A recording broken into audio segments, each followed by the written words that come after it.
numa região de 20 municípios, você tem 20 parâmetros distintos de construção. O pé direito mínimo se estabeleceu de 2,30 metros, o outro 2,60 metros, estabeleceu que a esquadria de janela de quarto tem que ter tal tamanho. E o que acontece? Todas as vezes que você não tem uma mínima parametrização entre municípios de uma região metropolitana, você torna essa região pouco atrativa ao investimento privado, porque se ele vai levar para um ambiente industrial, o que acontece? Ele tem que fazer 12 formas, 15 formas, 20 formas, ele tem que comprar de 20, 30 fornecedores, porque as janelas são distintas, porque o pé-teto é distinto. Então, há uma necessidade hoje de harmonizar metropolitana e regionalmente a legislação para tornar a região atrativa aos investimentos privados. Então, tem uma lógica da gente qualificar essa intervenção de legislação local, que ela é muito importante respeitar a história e os desejos da nossa população, mas é tão importante como reconhecer que tem mudanças regionais ou tipificações regionais que são menos relevantes do que a vontade de ter a própria habitação. Então não faz sentido a casa do lado de cada rua ser exigida um pé direito de 2,30 e a do outro lado da rua 2,60. Também não é crível que você diga o seguinte: todas as unidades habitacionais, para existirem, tem que ter um estacionamento de carro, sabendo que muitas vezes o estacionamento de carro pode custar 1/3 do valor da obra da casa. Então, eu torno impeditivo a possibilidade de lançamento da unidade, porque eu exigi uma vaga para alguém que de repente não quer nenhum carro. Então, eu preciso traduzir a região numa pactuação mínima para você tornar a região cada vez mais atrativa ao desenvolvimento dos projetos. E aí ter larga escala na oferta. Eu vou parar porque eu vi que teve gente por aqui que pediu para falar.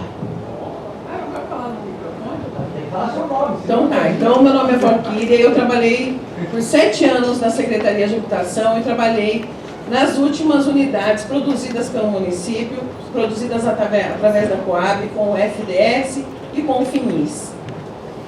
E quem participa do movimento de habitação, então quem tem afinidade com esse tema, sabe que o Minha Casa Minha Vida, assim, ele veio como uma paulada para o movimento de moradia, porque essas unidades que passaram, assim, mexe no gabarito, vê a quantidade de terra disponível para isso. A gente está num país continental. E aí a gente passou a cumprir a lógica de mercado, a lógica de banco.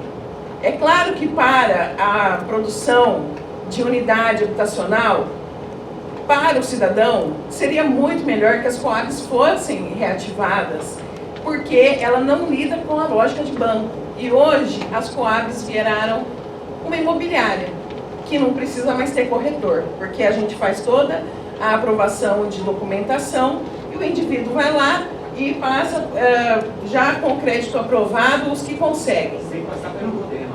Sim, não, mas isso é uma outra etapa. Então, assim, a gente não consegue resolver o 0 a 3 com o Minha Casa Minha Vida, porque hoje está na mão das empreiteiras e mesmo pelas Coabs a pessoa de 0 a 3 não chega. E o governo observa isso, é claro que ele observa, porque a demanda é nossa. Agora, não seria interessante a gente manter o Minha Casa Minha Vida, Casa Paulista, qualquer outro tipo de iniciativa da sociedade, da iniciativa privada, que tem que prever o lucro, porque eles não vão trabalhar, né? Eles não têm essa função de cumprir isso, né? O que o FINIS fazia, né? Então, por que não ter, essa linha de financiamento para as pessoas que precisam, Minha Casa Minha Vida, que impuseram também uma lógica nefasta de apartamentos muito pequenos, pé direito muito pequeno, acabamento muito precário. Nós aqui em Campinas temos 2 exemplos do que foi o início do Minha Casa Minha Vida, que é o Sirius e é o Bassoli. Então, quem trabalha com habitação se ressente da falta de olhar do financiamento para o 0 a 3. E assim, você falou sobre a lógica, a gente vai, em determinado momento, esgotar o trabalho de regularização fundiária. Seria o ideal. Seria o ideal. Mas a lógica do capitalismo não condiz com essa realidade, porque as pessoas estão cada vez mais indo para a marginalização. É cada vez mais difícil. Então, o Minha Casa Minha Vida, uma das propostas, é colocar os imóveis, porque isso é mercado só, colocar o imóvel já construído, como aqui no centro, tem um monte de apartamento vazio que poderia ser adquirido, mas a gente produz novas unidades para estimular esse mercado, para fazer a roda girar, e isso não volta para a população. Então, por que não se pensar em 0 a 3, voltar ao FINIS, voltar ao FDS, que são coisas que funcionam, as estruturas de Coabs nas cidades, elas funcionam, hoje elas cumprem papéis das secretarias de habitação que acabam injetando dinheiro na autarquia para ela sobreviver. Então, por que não considerar o dinheiro do Fundo de Garantia para subsidiar as habitações de 0 a 3, voltar a ter o fundo de investimento para isso, que era o FINIS, e manter o programa da Casa Paulista para quem pode? Então vamos lá. Deixa eu só responder para ela. É uma proposta, uma proposta. Não, eu acho que levar a proposta para Brasília é absolutamente correto. Até porque Mas não a gente... entrou no nosso texto, tá? Não entrou no texto. Mas está sendo apresentado aqui. Mas a gente tem que lembrar de duas coisas que é muito importante.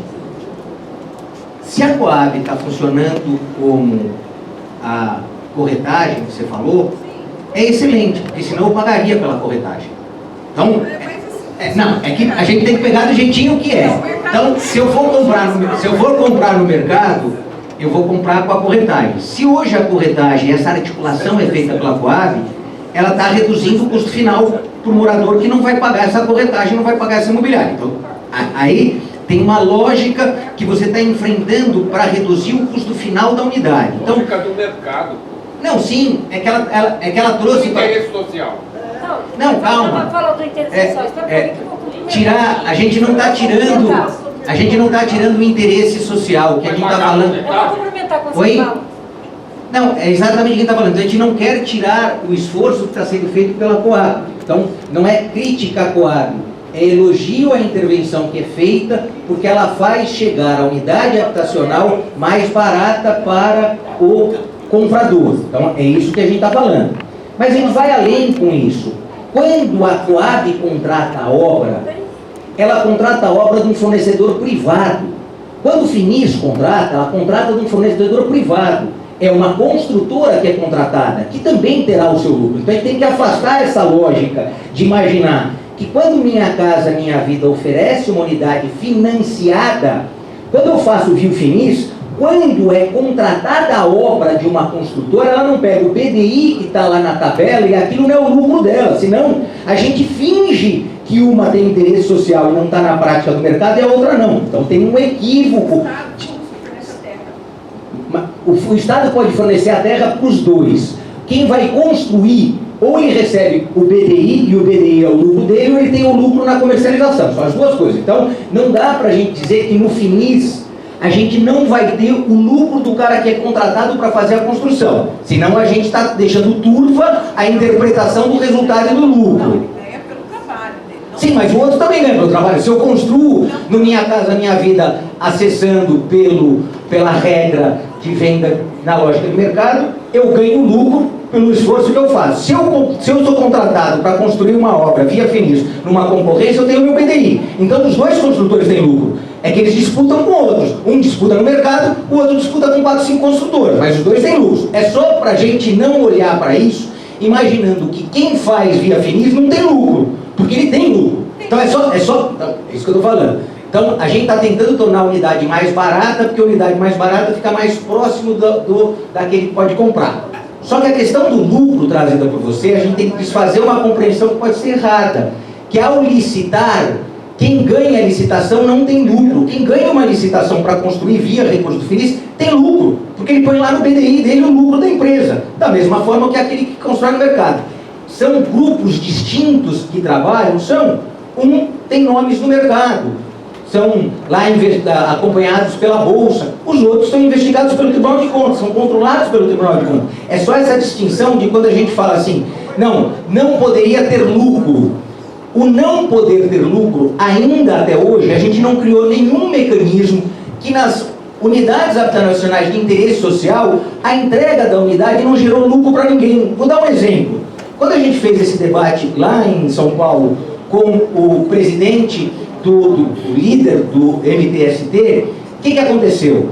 No último empreendimento lançado pelo MTST, no Copa do Povo, foi contratado uma empresa chamada Faleiros, que contou o lucro que ia ter no repasse do Minha Casa Minha Vida, entidades via este processo. Ele contou o lucro, da mesma forma que o outro que está construindo pela MRV contou o seu lucro. E posso dizer para você, o lucro é idêntico. Mesmo aquele que faz... Não, é que você falou do lucro. Secretário, nós estamos falando aqui de interesse social de casa Sim. popular. Social acabou? Não. A Constituição já tirou o interesse Então, social? pessoal... Você está falando de incorporação. Não. Incorporação é outra coisa. Não, eu não estou falando de incorporação. Claro que sim. Não. A sua linha foi essa agora. Não, calma. A questão foi essa. Não. A Coab virou uma incorporadora. Não, ela não faz incorporação. Não faz. Uma agenciadora. Não, ela tem... Pode fazer a fala? Pode, lógico. Então, por favor. Ela fez uma questão, você está dizendo outra coisa. Não, eu só estou dizendo como o processo acontece, pelo amor de Deus. No mercado. Eu vou concluir aqui como que não é Minha Casa Minha Vida, não é para os pobres, não. Porque eu fui contemplada na Coab há um ano atrás, e eu estava trabalhando como monitora. Meu salário era R$ 1.990, R$2.000. E eu fui lá. Fui contemplada, mais de 10 anos tenho lá minha fichinha. E não tem casa em Campinas e meu nome. Cheguei lá, fui muito bem recebida. Viram meu salário, sou PCD, estou dentro de todas as regras de uma cidadã. Sou nascida em Campinas, tudo dentro da regra. Tenho minha carteira assinada há 15 anos. Quando viram meu salário, você pode dar uma entrada de R$40 mil? Não tem. Você tem outras pessoas na família que pode agregar seu salário? Não tem, eu sou sozinha. Você consegue pagar um financiamento de R$1.300? Não consigo. Você não tem filha? Tenho uma filha, mas eu sou independente. Minha filha tem a vida dela. Então vai ficar meio difícil conversar com você. Não teve financiamento. Agora, a minha filha, que é uma engenheira, que lutou, trabalhou, ganhou pelo FIES, para isso, para aquilo. Meu genro, que é o outro trabalhador também, tem seu apartamento comprado pela MRV, já vai trocar por uma outra casa. E assim, e eu não consegui.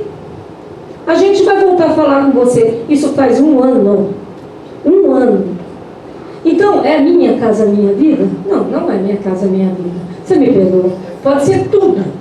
MRV entrou, acabou. Então, aí vem falar estatal, não sei o quê. Os discursos é lindo, mas a prática não existe.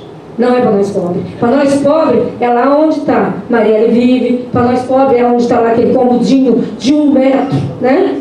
Lá no... 15 metros. Oi? 15 metros.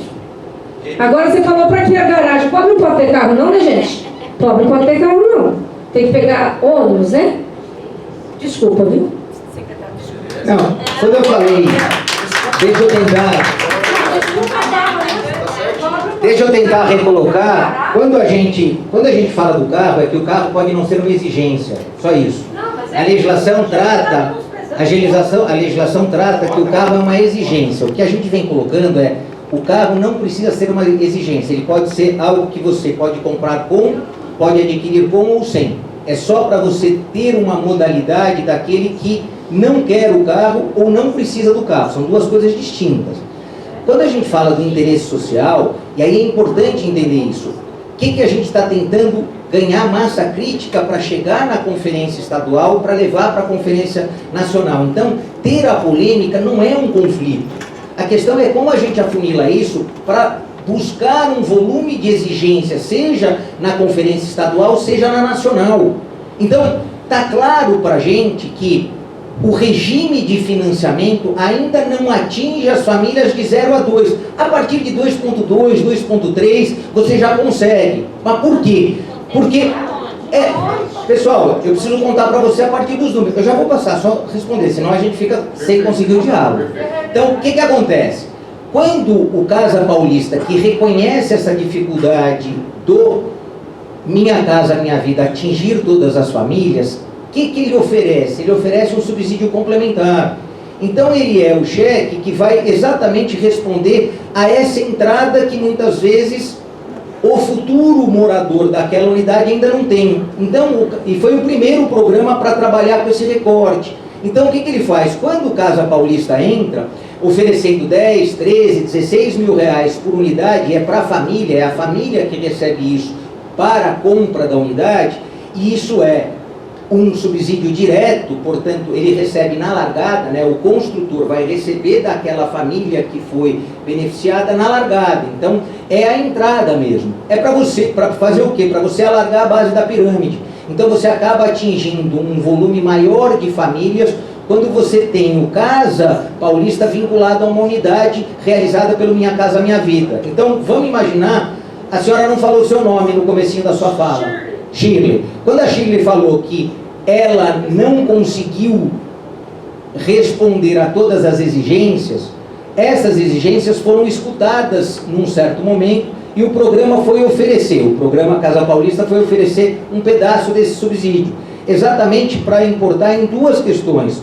Quando você tem uma carga de recurso oferecido na entrada, você reduz o volume de exigência da renda mensal. Então, o que era uma renda mensal exigida de 2.300, 4.000, 5.000 reais vai caindo. Então, você vai chegando mais próximo daquilo que são as famílias de menor renda familiar. Por isso, a pergunta se tem alguém para complementar a renda. Então, essa lógica que a gente aborda no Casa Paulista, que é uma tentativa de ajuste regional, no caso regional dos estados, que o estado de São Paulo fez, veio a ser copiada por outros estados. Hoje a gente tem 16 estados que estão copiando esse modelo. Mas ele também não atinge o zero. Aí é outra questão. O interesse social, e tem toda a razão, quando você fala do interesse social da família que não tem renda, aí é diferente, porque aí você não vai fazer financiamento nenhum, você só faz financiamento para quem tem renda.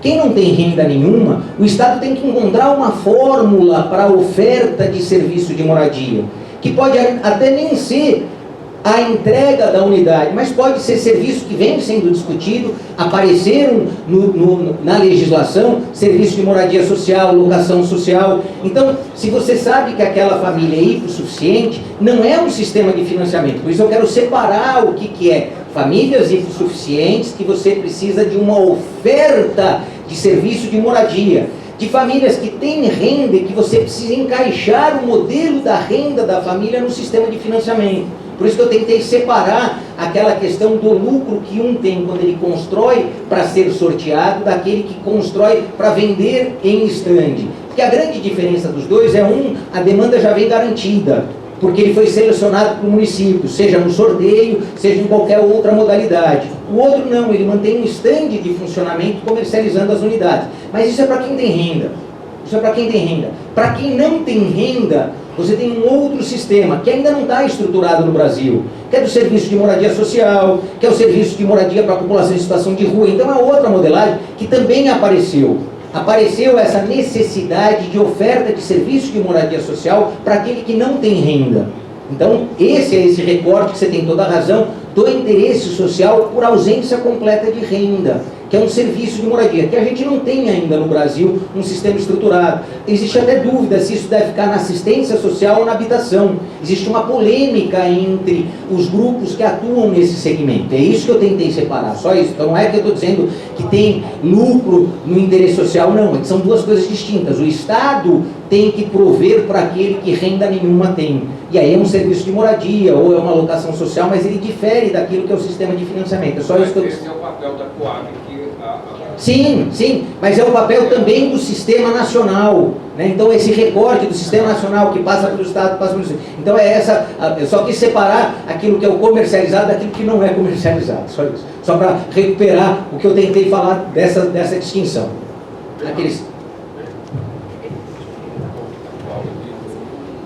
apoio. Então, bom dia a todos e todas, né? Galvão, eu faço parte da Central de Movimentos Populares, CMP. Primeira coisa, a gente está vendo Casa Paulista, Minha Casa Minha Vida. Aí a pergunta, por que continuam acontecendo ocupações? Ninguém acha bonito morar num barraco com uma ocupação, ficar lá sem água, sem luz, sofrendo pressão, dando trabalho à polícia. Exatamente porque essa faixa que mais precisa de ter acesso à moradia não está conseguindo, como estão aí os relatos, certo?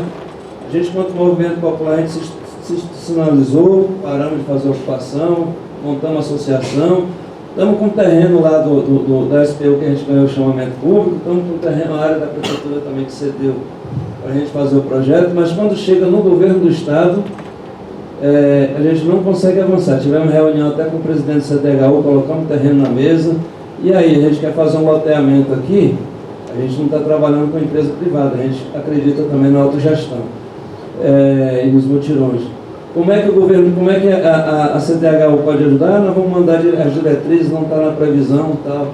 Então, está aí um desafio. A gente tem uma área, certo? Temos duas áreas. Como é que, por exemplo, o governo do estado, a Casa Paulista, pode entrar numa situação dessa aí, de um projeto a nível de estado, de parceria com a prefeitura? É projeto de loteamento, de lote urbanizado, é isso? Lote urbanizado com construção de casa popular. E é para atender demanda de duas ocupações que estão com liminar de despejo, o Itaiú, certo? E o Lusitano, são prédios ocupados. Então, se essa demanda não é atendida, as famílias são despejadas, o que é que acontece? Vai gerar novas ocupações, o povo não vai ficar no meio da rua, eles acabam gerando novas ocupações. Então, esse olhar para a faixa de menor renda e as alternativas para a chapa de pessoal de menor renda e a parceria com a sociedade civil, por isso que a gente está aqui, porque a gente quer dialogar parceria com o governo do estado, com o governo federal, com o município, é que a gente precisa avançar. Acho que esse é o desafio que a gente tem. Perfeito. A última experiência que a gente acompanhou foi no Casa do Povo, em que o Estado entrou com R$30 mil por unidade. Então, existe uma política a partir do preço social, que é uma forma em que o Estado vem participando dessa engenharia de você ter recursos advindos da União, terra que muitas vezes é do município, do Estado da União, no caso que você nos trouxe, é um terreno da União que foi transferido para vocês, duas áreas da União, mas você tem muitos municípios que é terreno municipal. Então, esse acho que é um tema que pode e deve ser levado para a conferência, mas ele não partiu do relatório trazido por vocês. Então, é importante a gente ter muito claro que este foi um tema que pode ter sido intensamente debatido, mas ele não foi consolidado em propostas. Então, ele ainda está numa fase de construção da polêmica, para depois a gente conseguir consolidar as formas, sempre separando muito bem o que é, até para não ter dúvida no programa, o que é voltado a quem não tem renda, portanto, hipossuficiente. Você tem uma linha de atuação que é completamente diferente do sistema de financiamento. O sistema de financiamento ele pode ter um esforço do governo federal, um esforço dos governos estaduais e dos governos municipais, mas ele atende a uma família que tem renda e, portanto, a gente tem que construir a fórmula daquele trabalhador que tem renda, aquela família trabalhador que tem renda. Aquele que está à margem do processo, esse é uma outra intervenção. Por quê? Porque o subsídio é completo. E aí a gente tem que pensar nas formas que não estão desenhadas. A gente pode ser crítico ao Minha Casa Minha Vida, a gente pode ser crítico ao Casa Paulista, mas esses programas existem e eles podem evoluir. Aquilo que é para a população hipossuficiente, que não tem renda nenhuma, ainda nós não temos nenhuma política nacional que passe pelos estados e chegue nos municípios. Então aí a gente tem um desafio um pouco maior. E só para lembrar para vocês, é importante que o movimento da conferência, ele é um movimento de muita polêmica, mas ele é também dos nossos encontros. Então, compreendam como a presença do Estado aqui só como organizador. Então, não há adversário nesse processo. É a construção daquilo que podem ser as políticas públicas que vão dar as respostas para todos nós. Só para entender, quando eu trago os relatos, eu não trago os relatos por uma vontade, eu trago os relatos daquilo que foram os debates de vocês e aquilo que a gente está interpretando que estão sendo as ofertas, por mais suficientes ou insuficientes que elas sejam. Mas é um relato do que está acontecendo nesse momento. Então tem uma oferta do Minha Casa Minha Vida, esse ano mais de 125 bilhões de reais vão ser investidos no Minha Casa Minha Vida, que atende a um público, pode não chegar a outro, é verdade, mas tem feito seu atendimento. E aqui eu não estou falando para fazer a defesa do Lula, porque eu não tenho nada para fazer a defesa dele, mas eu tenho que fazer a defesa de um sistema de financiamento que vem funcionando. Pode não atingir todas as famílias, mas então a gente precisa melhorar a forma com que ele está, porque um volume de recursos está conseguindo ser distribuído. É dentro dessa linha que eu tenho abordado. Então por isso que eu trago o que, em tese, vem dando resultado, pode melhorar e muito. E tem uma outra ponta, que é aquele que não tem política ainda, é muito embrionária a política com a população em situação de rua, é muito embrionária a atenção que a gente tem. Tem até, como falei para vocês, tem uma disputa quase hoje. Isso é housing first, né? É habitação primeiro, e portanto você tem que dialogar com as secretarias de habitação para depois chegar na assistência. Não, é um programa que tem que estar lá na assistência, você tem um trabalho social com essas famílias. Então ainda há muita dúvida por onde você vai apresentar essa política pública. Mas vou insistir. A gente traz o relato das conferências para poder fazer o processo de evolução. E a apresentação é muito resultante das polêmicas que foram sendo criadas, né? Só para a gente estar na mesma página do que a gente faz aqui com vocês. E a gente consegue consolidar, então, uma proposta? Vamos chegando até o fim, porque aí a gente vai falar como a gente vai fazer para as outras fases. Eu acho que a gente precisa apontar para Leva lá o microfone. Mas eu estava aqui na frente aqui. Desculpa, eu não notei. Passa aqui e depois passa para ela. Depois passo para você, companheira. Bom dia a todos, tudo bem? Eu sou o Abraão, dirigente sindical dos metalúrgicos de Campinas. Olha só, secretário, o que a gente estava indagando aqui no momento das suas falas não é questão de virar disputa, não. É muito tranquilo para a gente fazer esse debate aqui. A questão que está sendo levantada aqui, inclusive foi levantada por você, desculpa, não sei o seu nome.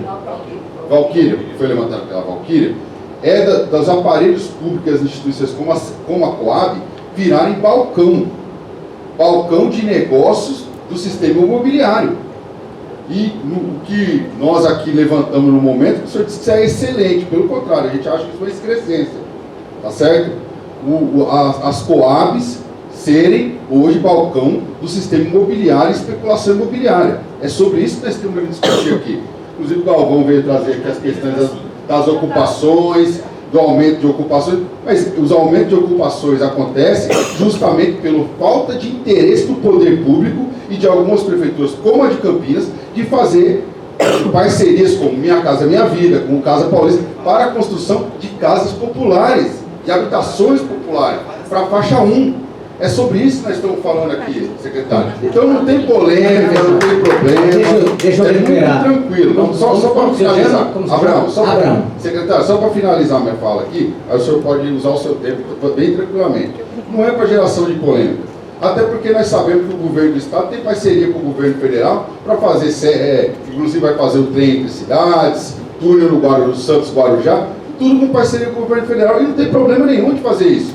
Nós estamos aqui para falar disso. Nós estamos aqui para falar que nesse caso aqui de habitação popular, Campinas está atrasado nesse sentido. Não existe nenhum tipo de política pública para construção de casas populares para a faixa 1.